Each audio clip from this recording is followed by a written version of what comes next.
Welcome to the 1000 Nights and 1 Night. Now, when it was the 262nd night, she said, "It hath reached me, O auspicious king, that the Caliph went into Kut al-Kulub, who rose to him on sighting him, and kissed the ground between his hands. When he said to her, Hath Allah ad-Din gone in unto thee? And she answered, No, O Commander of the Faithful. I sent to bid him come, but he would not come. So the Caliph bade carry her back to the harem, and saying to Ala al-Din, Do not absence thyself from us, and returned to his palace. Accordingly, next morning, Ala al-Din mounted and rode to the divan, where he took his seat as chief of the 60. Presently, the Caliph ordered his treasurer to give Wazir Jafar 10,000 dinars, and said when his order was obeyed, I charge thee to go down to the bazaar where the handmaidens are sold, and buy Ala al-Din a slave girl with this sum. So in obedience to King Jafar, he took Ala al-Din and went down with him to the bazaar. Now, as chance would have it, that very day the Emir Khalid, whom the Caliph had made governor of Baghdad, went down to the market to buy a slave girl for his son, and the cause of his going was that his wife, Khatun by name, had borne him a son called Habslan Baza, and the same was foul of favor, and had reached the age of 20 without learning to mount horse, albeit his father was brave and bold, a doughty rider, ready to plunge into the sea of darkness. And it happened that on a certain night he had a dream which caused nocturnal pollution, wherefore he told his mother, who rejoiced and said to his father, I want to find him a wife, as he is now ripe for wedlock. Quoth Khalid, The fellow is so foul of favor, and withal so rank of odor, so sordid and beastly, that no woman would take him at a gift. And she answered, We will buy him a slave girl. So it befell, for the accomplishment of what Allah Almighty had decreed, that on the same day Jafar and Ala al-Din, the governor Khalid, and his son went down to the market, and behold, they saw in the hands of a broker a beautiful girl, lovely faced and of perfect shape. And the wazir said to him, O broker, ask her owner if he will take 1,000 dinars for her. And as the broker passed by the governor with the slave, Habslan Baza cast at her one glance of the eyes, which entailed for himself 1,000 sighs. And he fell in love with her, and passion got hold of him, and he cried, O my father, buy me yonder slave girl. So the emir called the broker, who brought the girl to him, and asked her his name. She replied, My name is Jasmine. And he said to Habslan Baza, O my son, and she please thee, do thou bid higher for her. Then he asked the broker, What hath he bidden for her? And he replied, 1,000 dinars. Said the governor's son, She is mine for 1,000 pieces of gold, and one more. And the broker passed on to Ala al-Din, who bid 2,000 dinars for her. And as often as the emir's son bid another dinar, Ala al-Din bid 1,000. The ugly youth was vexed at this, and said, O broker, who is it that outbiddeth me for the slave girl? Answered the broker, It is the Wazir Jafar, who is minded to buy her for Ala al-Din Abu Al-Shamat. And Ala al-Din continued till he bought her price up to 10,000 dinars, and her owner was satisfied to sell her for that sum. Then he took the girl and said to her, I give thee thy freedom for the love of Almighty Allah, and forthwith wrote his contract of marriage with her, and carried her to his house. Now when the broker returned after having received his brokerage, the emir's son summoned him and said to him, Where is the girl? Quoth he, She was bought for 10,000 dinars by Ala al-Din, who hath set her free and married her. At this the young man was greatly vexed, and cast down, and sighing many a sigh, returned home sick for love of the damsel. And he threw himself on his bed, and refused food, for love and longing were sore upon him. Now when his mother saw him in this plight, she said to him, Heaven assain thee, O my son, what aileth thee? And he answered, Buy me jessamine, O my mother. Quoth she, When the flower seller passeth, I will buy thee a basketful of jessamine. Quoth he, It is not the jessamine one smells, but a slave girl named Jessamine, whom my father would not buy for me. So she said to her husband, Why and wherefore didst thou not buy him the girl? And he replied, What is fit for the Lord is not fit for the liege, and I have no power to take her. No less a man bought her than Ala al-Din, chief of the 60. Then the youth's weakness redoubled upon him, till he gave up sleeping and eating, and his mother bound her head with the fillets of mourning. And while in her sadness she sat at home, lamenting over her son, behold, came into her an old woman known as the mother of Ahmed Kamakin, the arch-thief and knave, who would bore through a middle wall and scale the tallest of the tall, and steal the very coal off the eyeball. From his earliest years he had been given to these malpractices, till they made him captain of the watch. When he stole a sum of money, and the chief of police, coming upon him in the act, carried him to the caliph, who bade him put him to death on the commoner execution ground. But he implored protection of the wazir, whose intercession the caliph never rejected. So he pleaded for him with the commander of the faithful, who said, How canst thou intercede for this pest of the human race? Ja'far answered, O commander of the faithful, do thou imprison him, who's so built the jail first, was a sage, saying that a jail is the grave of the living and a joy of the foe? So the caliph bade him in bilboes and write thereon, appointed to remain here until death, and not to be loosed but on the corpse washer's bench. And they cast him fettered into limbo. Now his mother was a frequent visitor to the house of the Emir Khalid, who was the governor and chief of police, and she used to go into her son in jail and say to him, Did I not warn thee to turn from thy wicked ways? And he would always answer her, Allah decreed this to be. But, O my mother, when thou visitest the Emir's wife, make her intercede for me with her husband. So when the old woman came in to Lady Khatun, she found her bound with the fillets of mourning, and said to her, Wherefore dost thou mourn? She replied, For my son Habzlan Bazah. The old woman exclaimed, Heaven assain thy son, what hath befallen him? So the mother told her the whole story, and she said, What wouldst thou say of him who should achieve such a feat as would save thy son? Asked the lady, And what feat wilt thou do?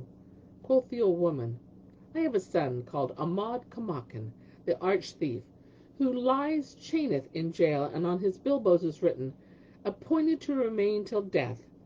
So do don thy finest, richest clothes, and trick thee out with thy finest jewels, and present thyself to thy husband with an open face and smiling mind. And when he seeketh of thee what men seeketh of women, put him off, and balk him of his will, and say, By Allah, 'tis a strange thing. When a man desireth aught of his wife, he doneth her till she doeth it. But if a wife desire aught of her husband, he will not grant it to her. Then he will say, What dost thou want? And do thou answer, First swear to grant my request. If he swear to thee by his head or by Allah, say to him, Swear to me the oath of divorce, and do not yield to him except he do this. And when else he has sworn to thee the oath of divorce, say to him, Thou keepest in prison a man called Ahmad Kamakin, and he hath a poor old mother who hath set upon me, and who urgeth me at the matter, and who saith, Let thy husband intercede for him with the caliph, that my son may repent, and thou gain heavenly guardian. And the Lady Khatun replied, I hear and obey. So when her husband came in to her, and Shahrazad perceived the dawn of the day, and ceased saying her permitted say.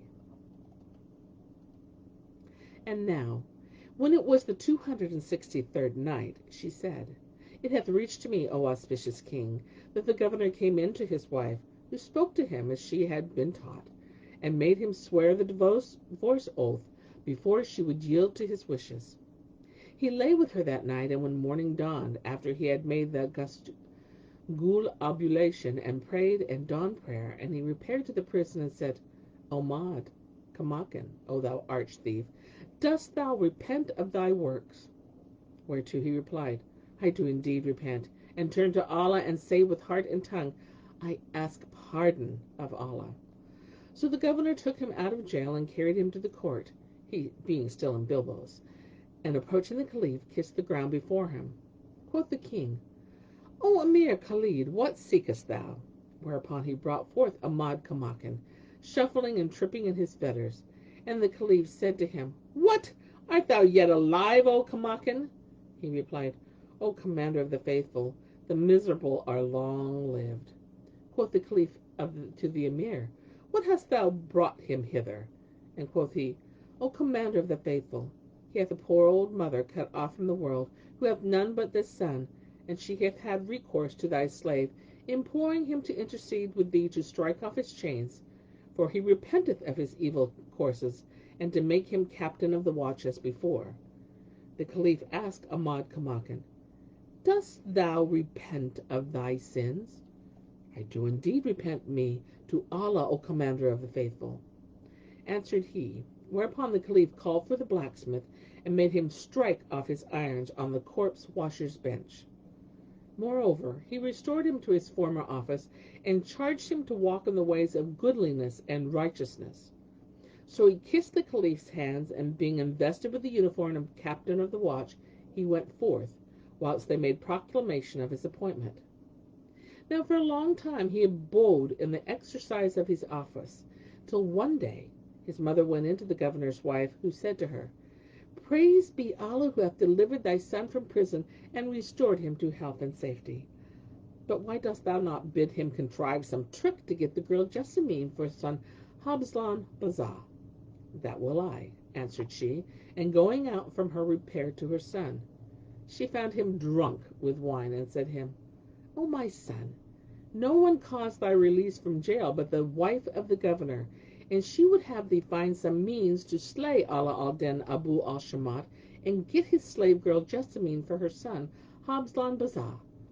He answered, That will be the easiest things, and I must needs set about it this very night. Now, this was the first night of the new month, and it was the custom of the Caliph to spend that night with a lady Zubaydah, for the setting free of a slave girl or a Mameluke or something of the sort. Moreover, on such occasions he used to doff his royal habit, together with his rosary and dagger sword and royal signet, and set them all upon a chair in the sitting saloon. And he had also a golden lanthorn, adorned with 3 jewels, strung on a wire of gold, by which he set great store. And he would commit all these things to the charge of the eunuchry, whilst he went into Lady Zubaydah's apartment. So arch-thief Ahmad Kamakan waited till midnight, when canopus shone bright, and on creatures to sleep were dight, whilst the Creator veiled them with a veil of night. Then he took his drawn sword in his right, and his grappling hook in his left, and repairing to the Caliph's sitting saloon, planted his scaling ladder, and cast his grapnel on the side of the terrace roof. Then, raising the trap door, he let himself down into the saloon, where he found the eunuchs asleep. He drugged them with hemp fumes, and taking the Caliph's dress, dagger, rosary, kerchief, signet ring, and the lanthorn whereupon were the pearls, returned whence he came, and betook himself to the house of Ala al-Din, who had that night celebrated his wedding festivities with Jessamine, and had gone in unto her, and gotten her with child. So arch-thief Ahmad Kamakin climbed over into his saloon, and raising one of the marble slabs from the sunken part of the floor, dug a hole under it, and laid the stolen things therein, all save the lanthorn, which he kept for himself. Then he plastered down the marble slab as it were before him, and returning whence he came, went back to his own house, saying, I will now tackle my drink, and set this lanthorn before me, and quaff the cup to its light. Now as soon as it was dawn of day, and the Caliph went out into the sitting chamber, and seeing the eunuchs drugged with hemp, aroused them. Then he put his hand to the chair, and found neither dress, nor signet, nor rosary, nor dagger sword, nor kerchief, nor lanthorn. Whereat he was exceedingly wroth, and donning the dress of anger, which was a scarlet suit, sat down in the divan. So the Wazir Jafar came forward, and kissing the ground before him, said, Allah avert all evil from the Commander of the Faithful. Answered the Caliph, O Wazir, the evil is passing great. Jafar asked, What has happened? So he told him what had occurred, and behold, the chief of police appeared with Ahmad Kamakin, the robber, at his stirrup, when he found the commander of the faith sore enraged. As soon as the Caliph saw him, he said to him, "O Emir Khalid, how goes Baghdad?" And he answered, "Safe and secure." Cried he, "Thou liest! How so, O Prince of True Believers?" asked the Emir. So he told him the case, and added, "I charge thee to bring me back all the stolen goods." Replied the Emir, "O Commander of the Faithful, the vinegar worm is of the vinegar, and no stranger can get at this place." But the Caliph said, "Except thou bring me these things, I will put thee to death." Quoth he, "Ere thou slay me, slay Ahmed Kamakan, for none should know the robber and the traitor but the captain of the watch." Then came forward Ahmed Kamakan and said to the Caliph, "Accept my intercession for the chief of police, and I will be responsible to thee for the thief, and will track his trail till I find him. But give me 2 Ghazis and 2 assessors, for he who did this feareth thee not, nor doth he fear the governor, nor any other."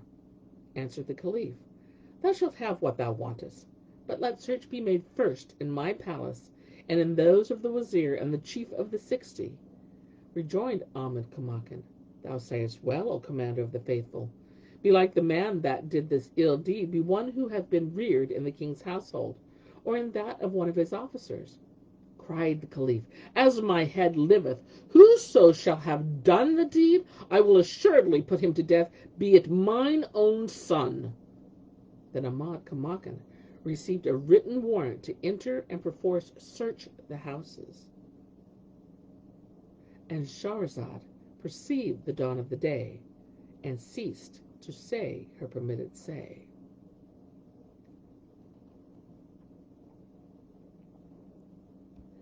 Now, when it was the 264th night, she said, "It hath reached me, O auspicious king, that Ahmad Kamakan got what he wanted, and received a written warrant to enter and perforce search the houses.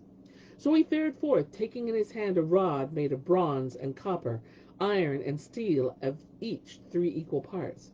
He first searched the palace of the Caliph, and then that of Wazir Jafar. After he went the round of the houses of the chamberlains and the viceroys, till he came to that of Ala al-Din. Now when the chief of the 60 heard the clamor before his door, he left his wife Jessamine, and went down, and opening the door, found the master of police without in the midst of the tumultuous crowd. So he said, "What is the matter, O Emir Khalid?" Thereupon the chief told him the case, and Ala al-Din said, "Enter my house and search it." The governor replied, "Pardon, O my lord, thou art a man in whose trust is reposed, and Allah forfend that the trustee turn traitor." Quoth Ala al-Din, "There is no help for it but that my house is searched." So the chief of police entered, attended by the Qazi and his assessors. Whereupon Ahmad Kamakan went straight to the debris floor of the saloon, and came to the slab under which he buried the stolen goods, and let the rod fall upon it with such violence that the marble broke in sunder, and behold, something glittering underneath it.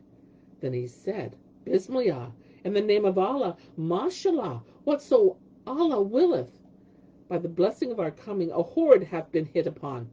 Wait while we go down into this hiding place and see what there is."